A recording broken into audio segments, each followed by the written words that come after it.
What up, guys? This is Casey Israel again, and this is Talking Wrestling with Casey Israel. So, yesterday afternoon, apparently we had a bunch, 8 more wrestlers got released under the budget cut reason. Well, I was listening to a bunch of people like Don Tony and the solomonster talking about, solomonster was celebrating his 14th year doing the sound off, I believe, and it just happened to break during that time, while Don Tony came on when he heard about it.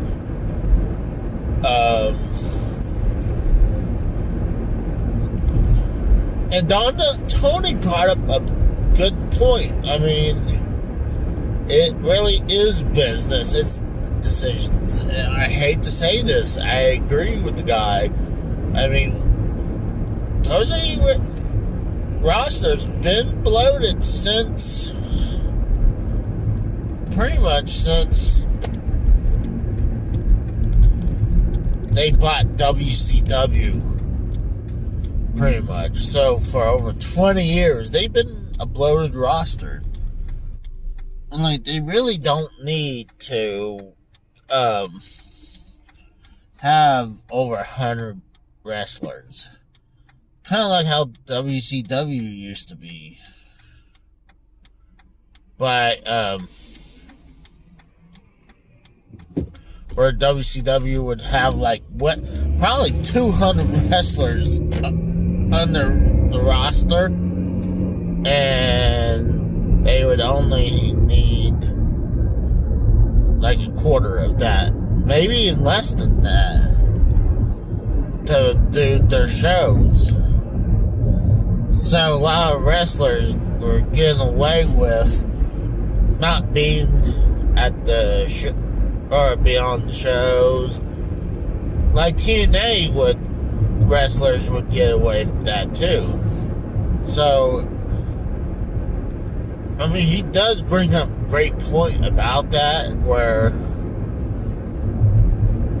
it's business move. I mean, we all hate when we hear it, especially when I hear freaking John Morrison, someone who came back to the company, and they're stuck him with the Miz. You figure after he tags with the Miz, he really deserves to move up to be in the main event spot, because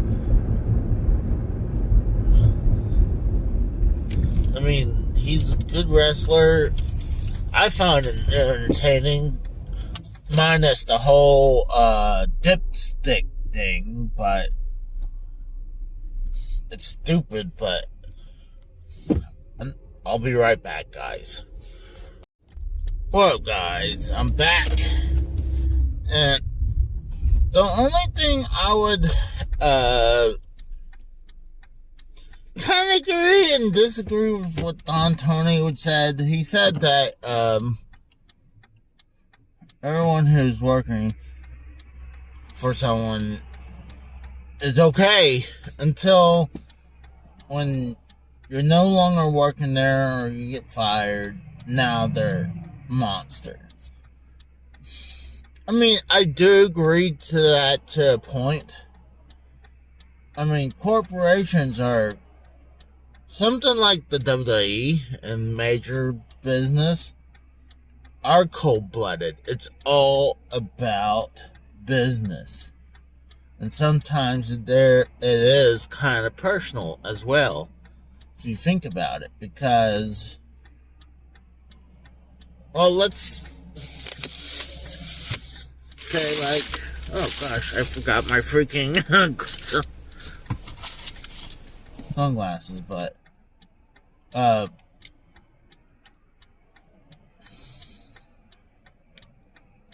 it can be personal. I mean, like me, I got fired twice for stuff I thought was bullshit. That I feel like I was wronged. One of the reasons I got screwed out, I told this before,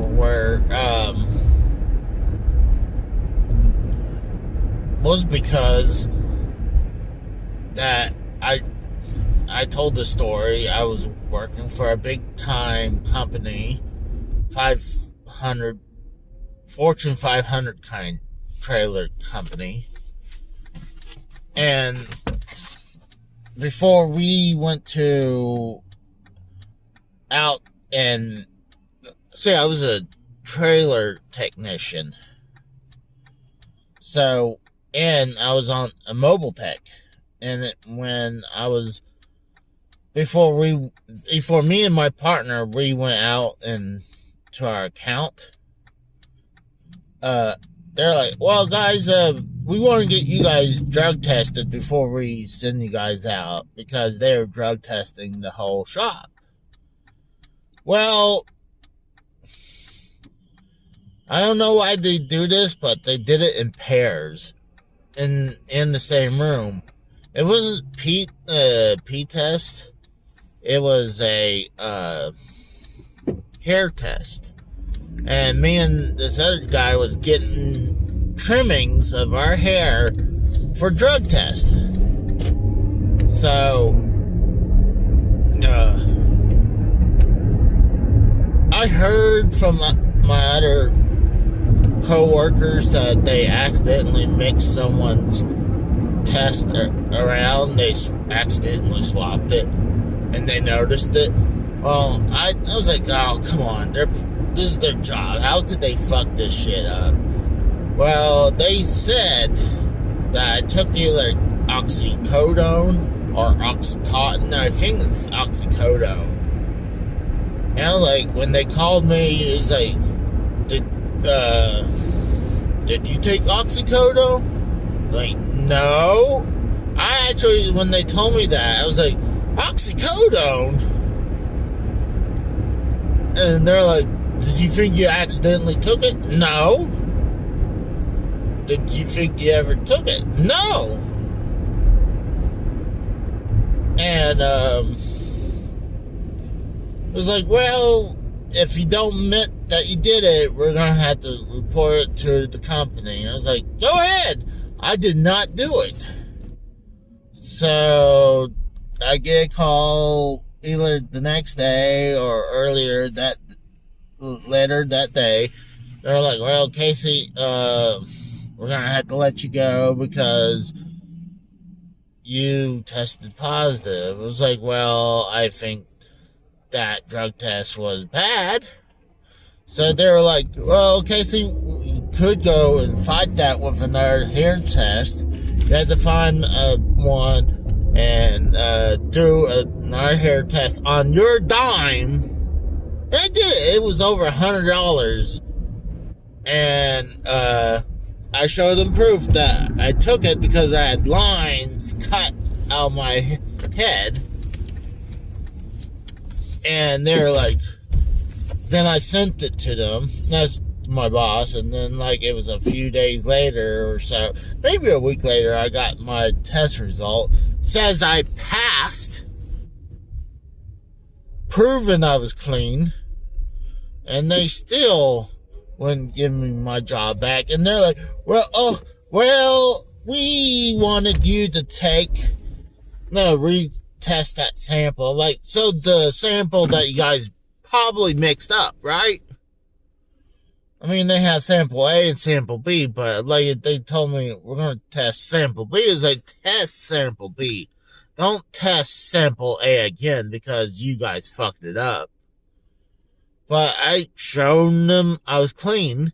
I still wasn't hired back. Because I know I was when truck drivers would be like, hey, do you want to, like, could you do this for me or do that for me? Like, on the side, or I won't be able to get time.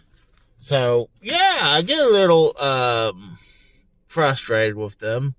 So I think it's partially that, I was actually about to get kicked off the count because a lot of drivers didn't like me because I told them, hey, I can't do this. And they wanted me to do pretty much free labor. I'm like, who? Like, I told one guy, I was like, do you work for free? He's like, no. Well, guess what? I don't either.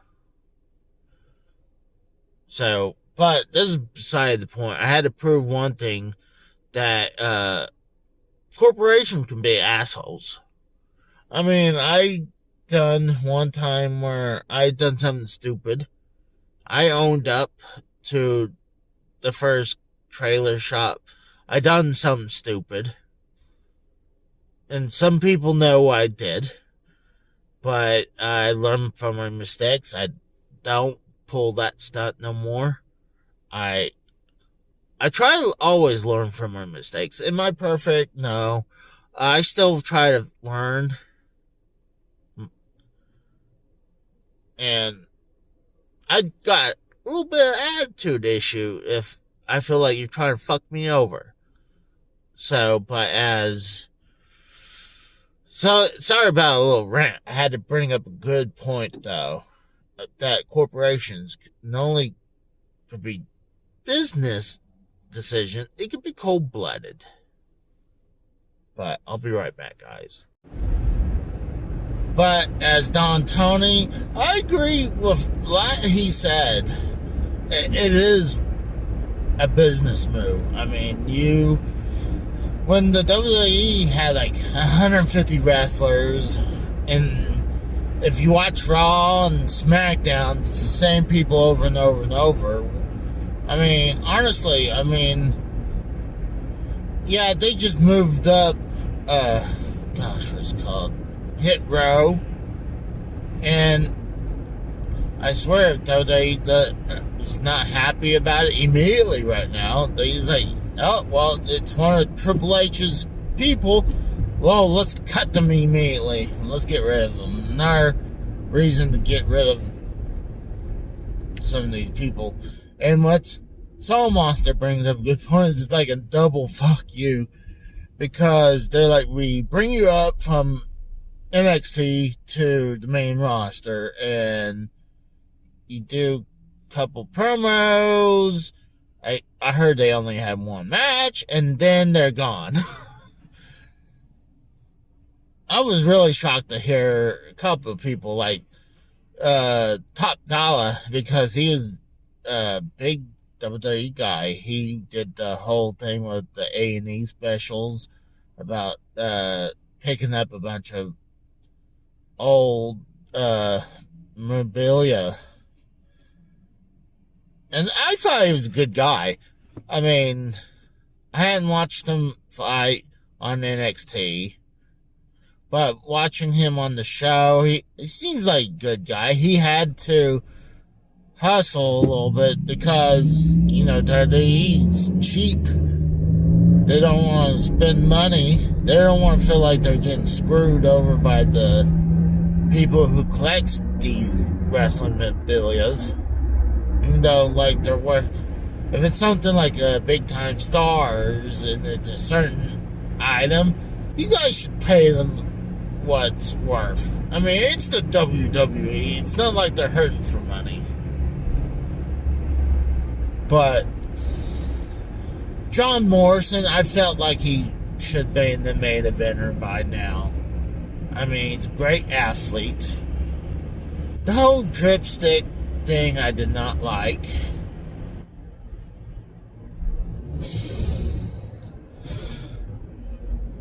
I can understand, like I said, I understand why they pushed him back on Miz for a while, tag team with him.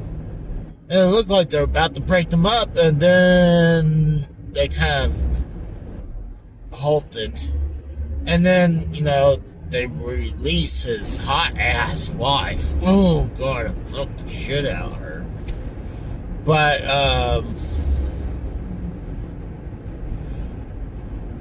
who was Frankie Monet. But she gets cut. I think that was a stupid move. She's a beautiful woman. And she was still young enough that she could have been great for the WWE. Now she got double fucked you from WWE. And I feel like if you have something, if you hit one of these check marks with the WWE right now, they're like, well, you are having an attitude problem, and right now we're cutting back. We want to get only the people we really need for right now. So we're going to release you. Or you're having you're not going to take the vaccine shot, and you're going to be around the public, so we're going to release you. And I feel like if you got COVID from outside WWE, like if WWE feels like, it was preventable, you'd probably have been released from that as well. And honestly, if you're not being used, they're going to release you. So I feel like any time right now, if WWE feels like they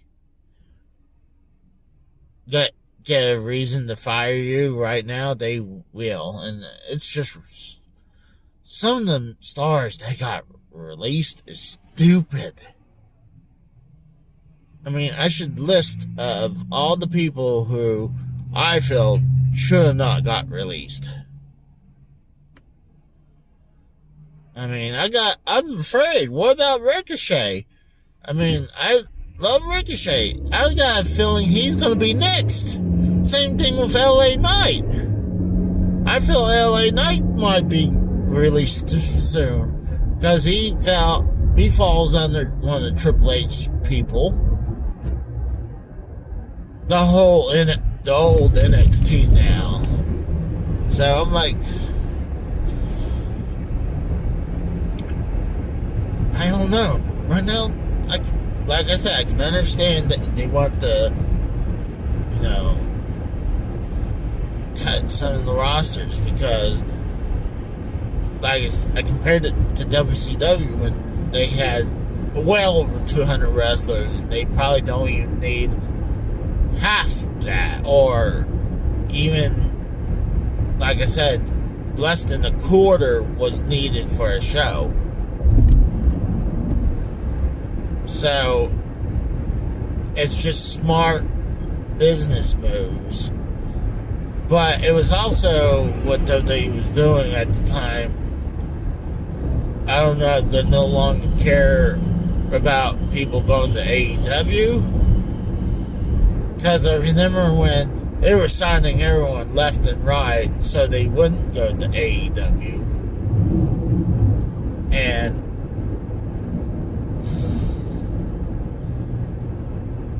they would avoid you from going there. But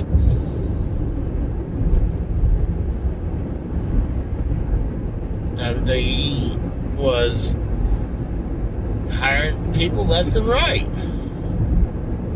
I mean, people like John Morrison who came in, he fell under that. And like when they were gonna they re-signed the Good Brothers for an extension, and they're like, you know what, we don't need them no more. So honestly, there's been a change of mindset in the WWE since the whole, Nick Khan came in. He definitely changed their mindset. They're no longer thinking about getting people for the future. They're like, just get the people you really need and run the company. So, to work the show. So, you're still going to need people to back up just in case people catch COVID. People get injured. It's it's like the women's division right now. Like, there's so little amount of women wrestlers for the WWE that I can say that almost everyone in the women's division will get the women's world belt. When they get the world belt, it doesn't mean anything. It should be like the top people who should get it. And that's why I feel like there should be a secondary title so they can bump that belt around and let the women's world belt mean something. But like I say, when almost all the women gets a shot as the women's champion, especially now when you got Raw and SmackDown belts. And I hate that. This is the women's Raw championship. This is the women's SmackDown championship. I have been saying for a while now that they need to unify the women's title, call it the Women's World Championship, and then have a secondary title. I don't know what I would call it. I hate if they just immediately call it the Women's Intercontinental Champion. But, I mean, maybe the Women's International Championship. And I wish they would bring some style back. Like, I kind of like the North American belt. It kind of looks the old school kind of look. Kind of how NWA is using those old style belts. They look badass. Especially if they're, redone and everything. It looks great. But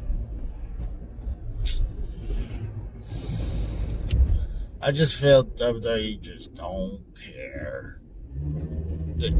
I can understand you gotta make profit, but their mindset used to be like, oh, this guy's could be the future. And because Vince would be like, oh, I see that. And then he's like, I'm getting bored of this guy. Get rid of him. So, I'm sorry about the rambling, but Don Tony did open my eyes. Like, he does bring up a great point. I mean, maybe this squashes the whole, they're going to be sold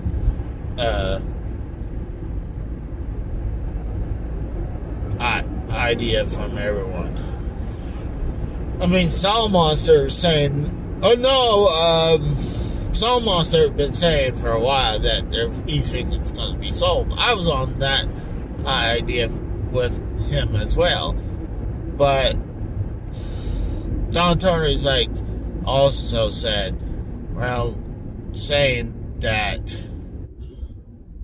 it's just because of COVID. I think there's multiple reasons, though. Like I listed them earlier.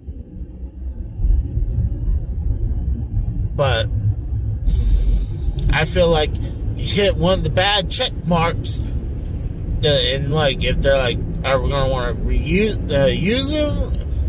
The ultimate check mark. Are we going to want to use them after we hit this bad check mark? If not, get rid of them.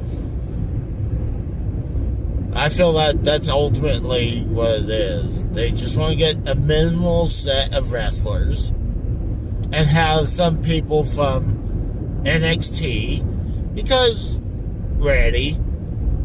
think about it, they homebrew pretty much Braun Strowman. You never heard Braun Strowman or whatever his name in real life anywhere before hit WWE in the Performance Center.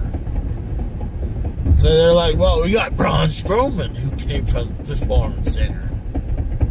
Well, the thing is, you're going to get a guy like that every once in a while. You're going to get a bunch of junk, and then you're going to weed them out. And you might get a diamond every once in a while.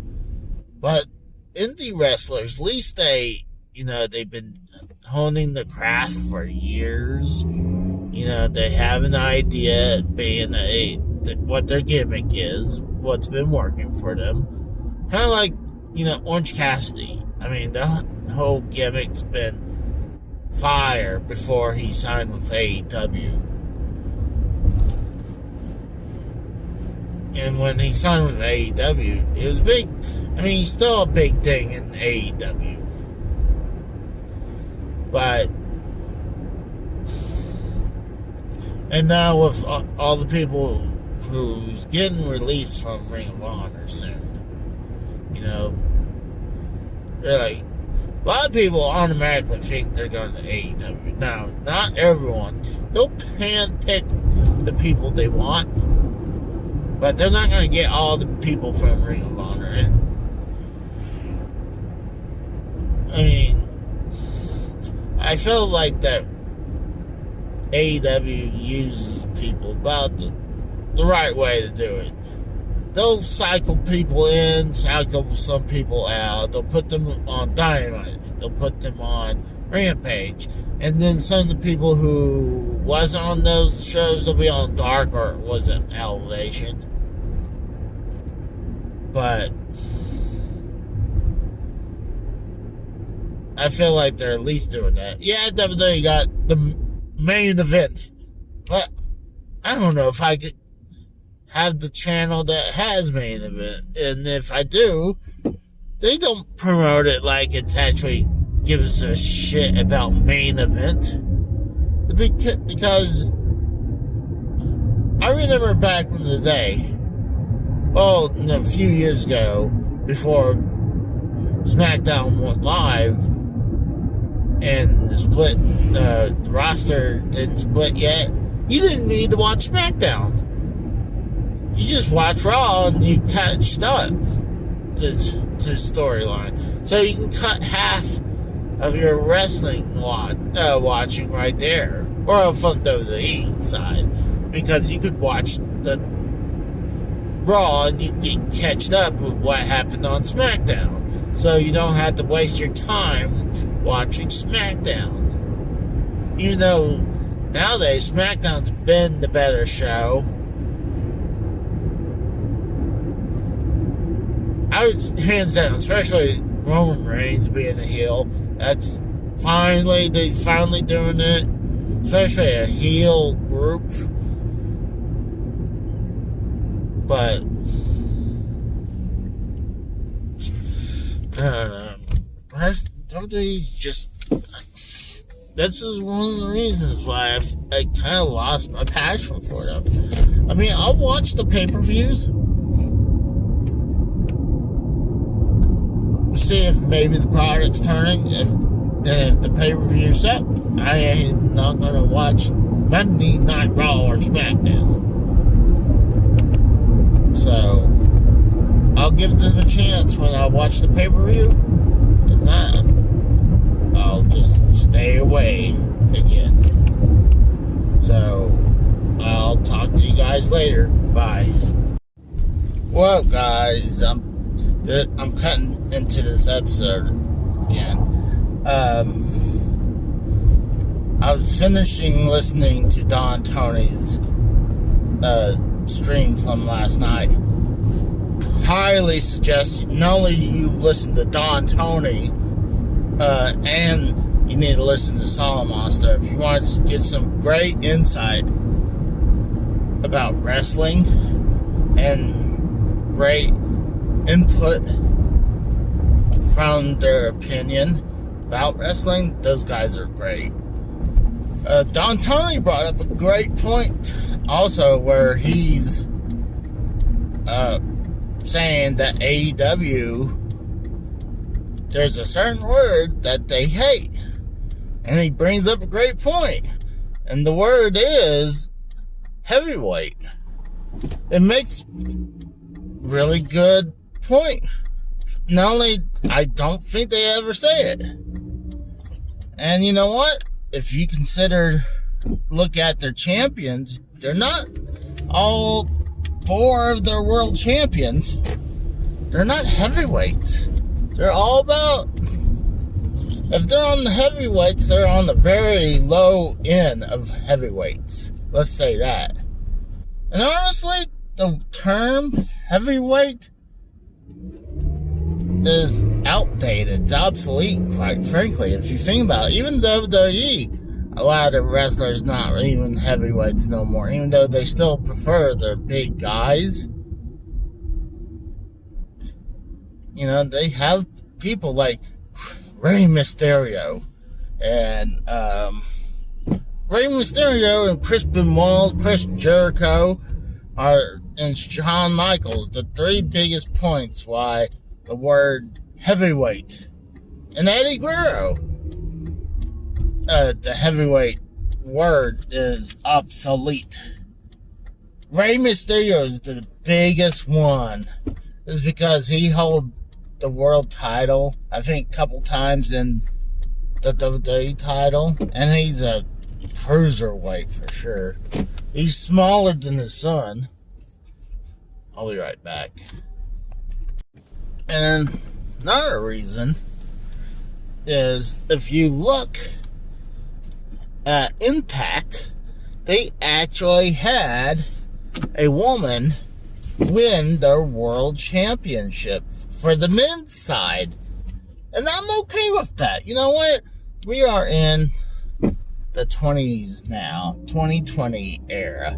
So I'm okay with that. Think about it. Back in, was it 99? Or 2000 when China won the Intercontinental title? I think she held it twice. I mean, some people shit on it, but it was something earth-breaking, groundbreaking. So, the word heavyweight is kind of obsolete.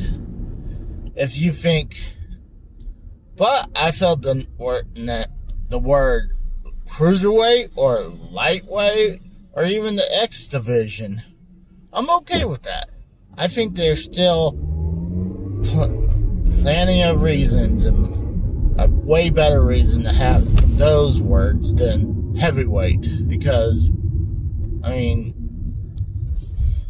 a lot of times when you have a bunch of these little guys, you're gonna need to fight for something, and sometimes even like their secondary title is not gonna be an option. So the lightweight title is a good way to go. And you know, back in 98, in the WWF, when they had, to me, you had the WWF World Heavyweight Champion, that was Stone Cold at that one point, and then you had the WWF Light Heavyweight Champion, and that was Takamitsu or something like that. I'm not trying to be an a-hole or racist about that, just I have a speech impediment. And it's hard to pronounce it. But I consider that guy like, you know, another world's champion. So, I'm okay with the lightweight titles. So, that's all I really want to talk about. Thanks, guys. Bye.